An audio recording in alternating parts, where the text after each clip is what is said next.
Welcome to 3D View, one conversation, three different perspectives. I'm Lamondre Pugh.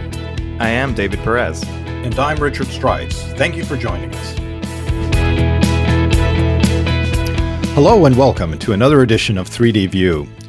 Today's topic, we are going to discuss governments at a global level and trust issues with the public and how they are, how we all are, looking and dealing with what the governments, what various governments are doing around the world.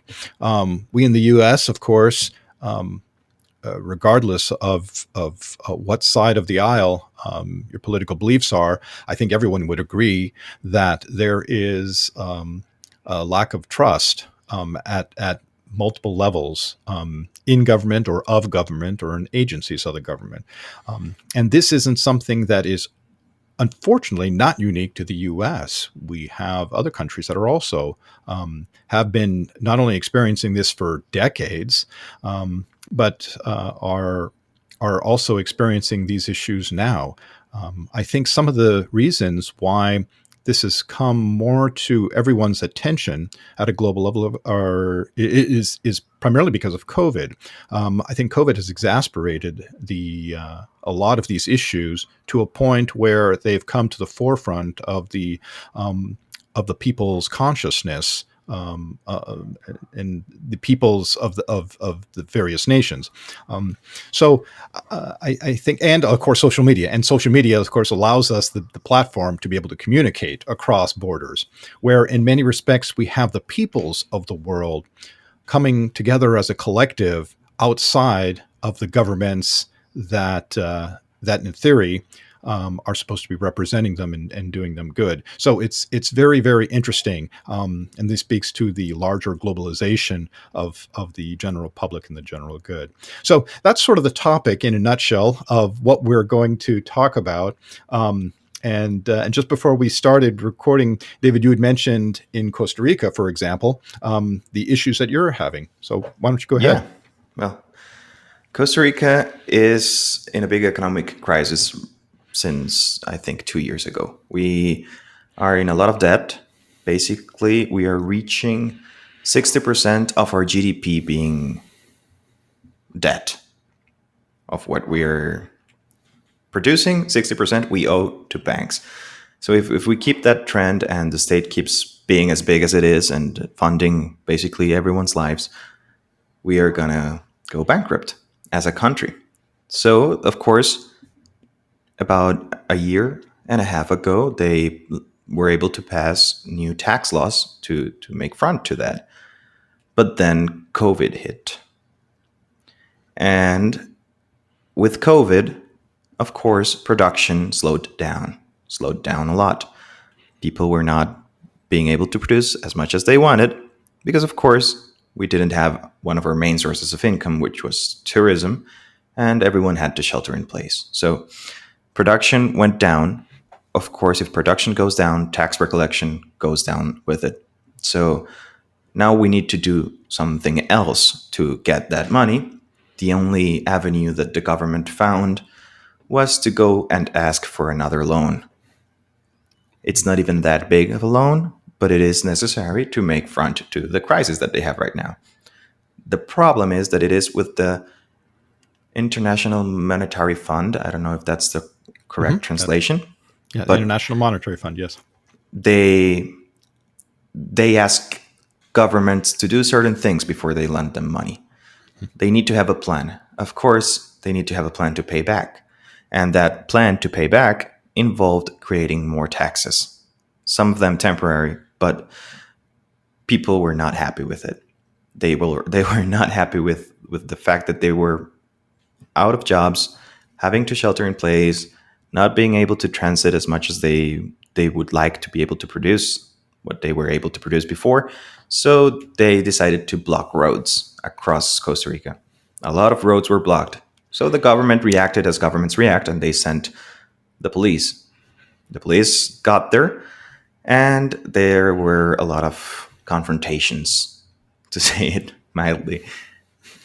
Trucks were burned, even policemen were burned in this scenario. And I know that for the people that know about Costa Rica, this might be a little surprising to hear, because we are known as a peaceful country that has a very stable political climate and whatnot.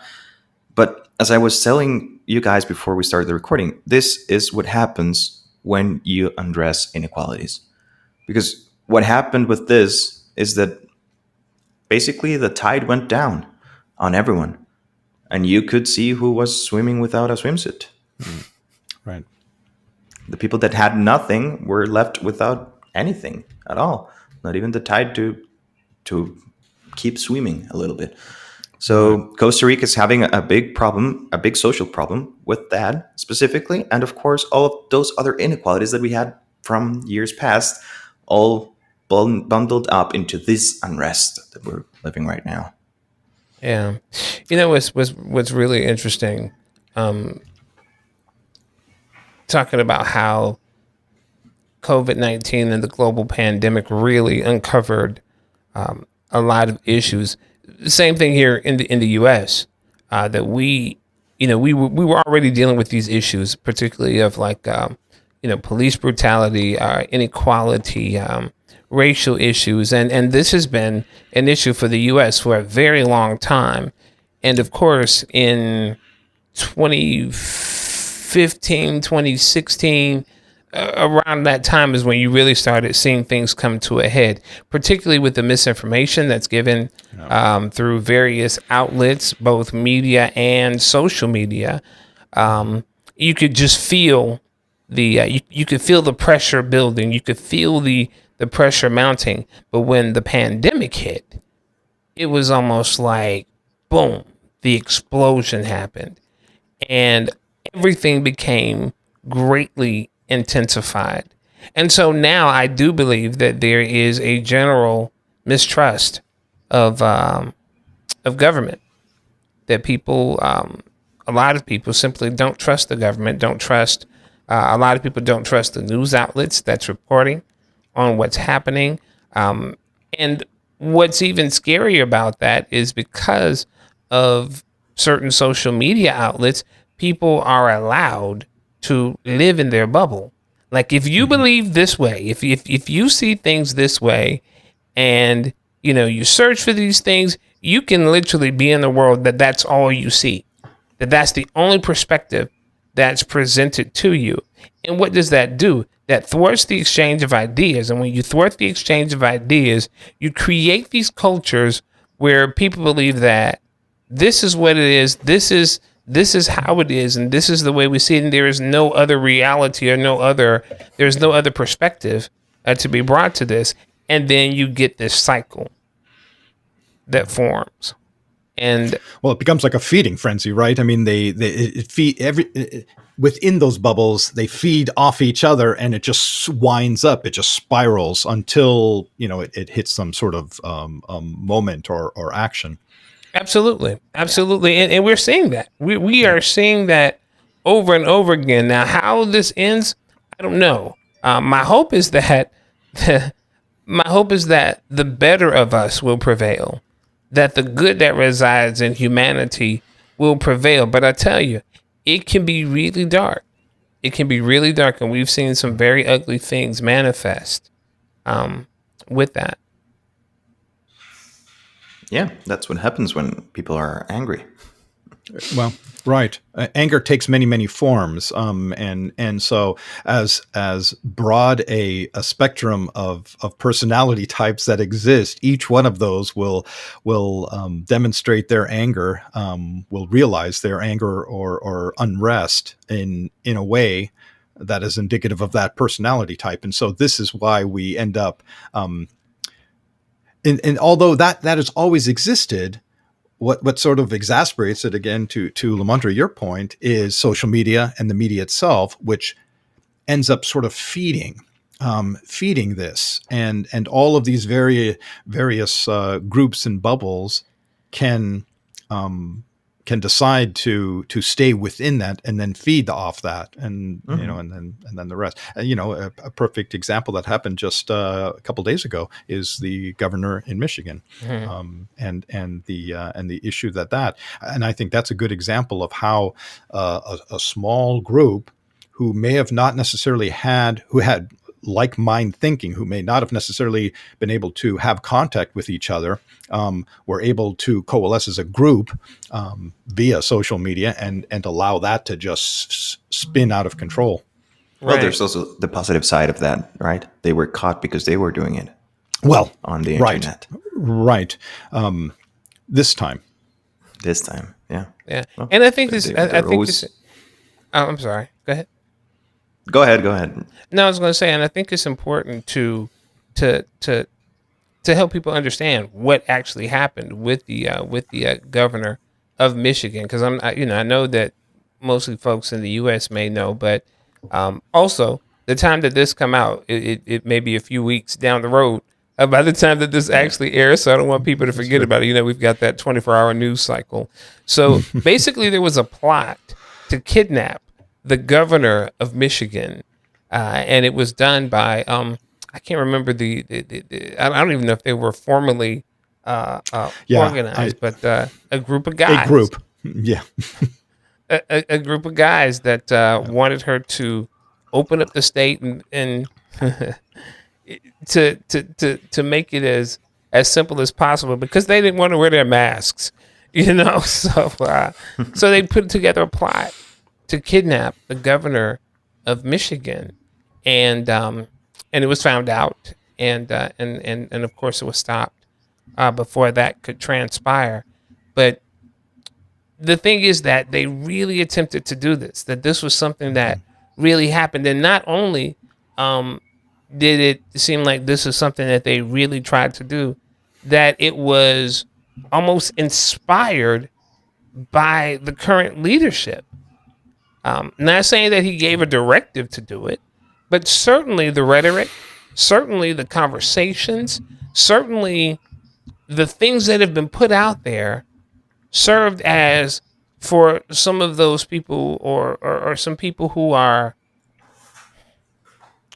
easily persuaded, um, it served as a call to action. And this is I believe where a large part of that distrust comes in at. And we talked about anger, but then there's also fear. Fear is also something that really drives these actions as well. Yeah. There's a thing that comes to my memory when we're talking about this. And when I was starting college, we didn't have as much social media as we do now, right? So it was a new phenomenon, and my professors were starting to try to understand it. I, of course, was studying political science. One thing that they were saying is it's going to be very hard when people can create their own feed of news on their own, right? Because now people are not going to see what traditional media wants them to see. They're going to see basically whatever they really want. And I thought to myself at that point, why wouldn't you want people to see what they want, right? They'll be able to find more information. They're going to be able to find new things. But of course, I never thought that people would be so inclined to look at things that they agree with, that everything that they don't agree with would be considered for them not interesting at all. Right. So they would narrow and narrow and narrow and narrow their points of view to the point of extremism, which is what is happening. I know that in the US, those are basically bad words. Nationalism, extremism, terrorism. But the example that we were talking about is terrorism. Yeah. Absolutely. Trying to kidnap a government absolute is terrorism. Absolutely. And what's funny though, we haven't heard it called that very much in the media. We've heard about a plot. We've heard about all those kinds of things, and people kind of hint at it.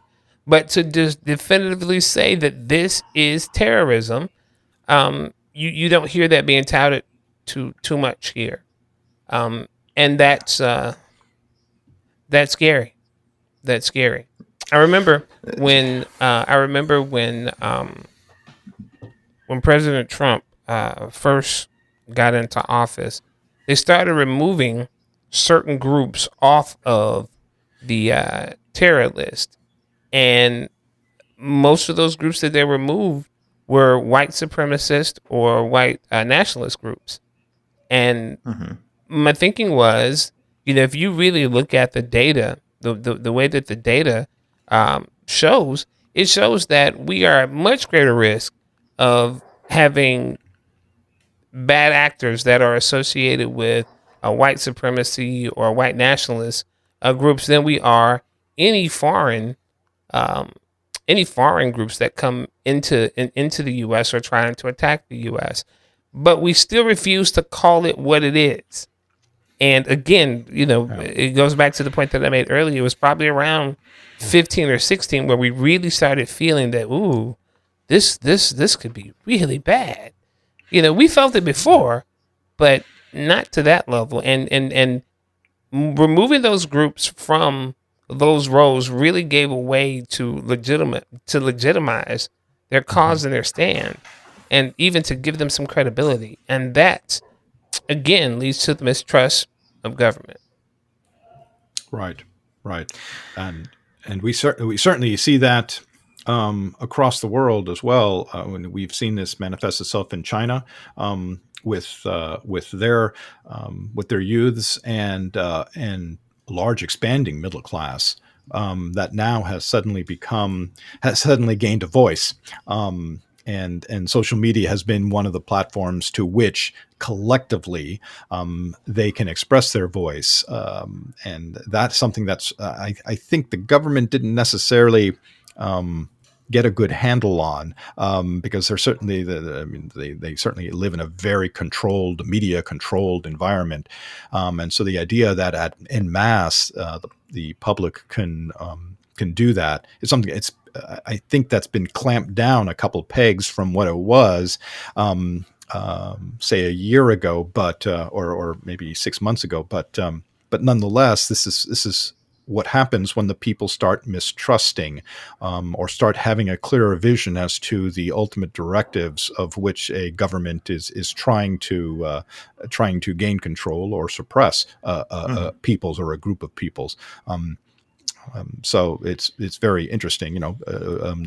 Russia is also the same way as well, with many groups being vocal, much more vocal than they have in the past. And one of the challenges that all leaderships follows is that there's far more people than there are leaders, Right. And as soon as there's a tipping point of that mistrust, there's the history is littered with incidences where the people have uprose, have rose up and overthrown governments that they were ultimately not happy with anymore. And so, the people have the ability and the power to be able to do that when pushed far enough. What we have to keep in check are these smaller minority groups, radical extremist groups, that instigate and falsely initiate scenarios that may not necessarily be true. Yeah, right. There's a concept that I think it's basically what we're talking about. It's called a failed state, and a failed Right. state doesn't have to be a completely failed state. It can be failing for some of its citizens. So the concept of a failed state is a state that completely disintegrates or that fails to perform its duties accordingly to what people expect to, right? Because a state is a social contract, basically. Mm-hmm. Right. So if it's not working for all of us as we wish it was working for us, then it is a failed state for this specific group. Yeah. In the past, it mainly has failed in specific regions that are left out of government control.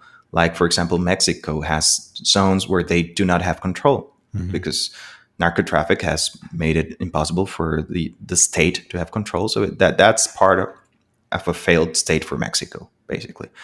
But right now, I think that every government is experiencing symptoms of failed state because we addressed inequalities. We were not giving the same opportunities or the same Yeah. basic things to every citizen. We were failing as governments. So, of course, failed states are what's popping basically all around the world. Right. Right. So how do we fix this? How do we turn this around? We've only got a few minutes left. How do we a regain or rebuild trust in government and in institutions, or do we just change it totally? How do we move forward? Well, I think we need to understand and make the distinction between a failed system or failed leadership with specific individuals, because those two aren't necessarily the same. I think there's two things that we're experiencing, and I'll speak for here in the U.S. I think we have an eroded system which needs some tightening up. I think it's over the years there's been some level of erosion to how it's been implemented, policies, procedures, and so forth, through interpretation and that sort of thing.